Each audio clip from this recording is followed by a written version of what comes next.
তো ভিউয়ার্স আসসালামু আলাইকুম। এখন আমরা বের হয়ে যাচ্ছি রাঙ্গামাটি থেকে। আমরা এখন চিটাগংয়ের দিকে যাচ্ছি। আর রাস্তাগুলো খুবই ভয়ানক, যেহেতু রাতের বেলা।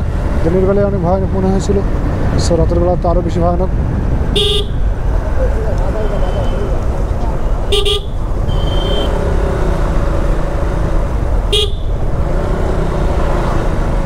তো আমরা চলে আসছি রাঙ্গামাটি থেকে দুর্বা।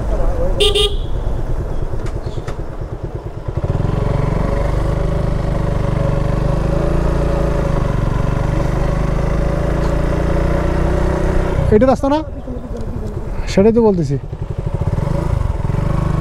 এটা কিসের বাজার? ঘাগরা বাজার না? তো ঘাগরা বাজার থেকে হাতের বাম পাশে ঢুকতে হবে কাপ্তাই রোড। ওকে।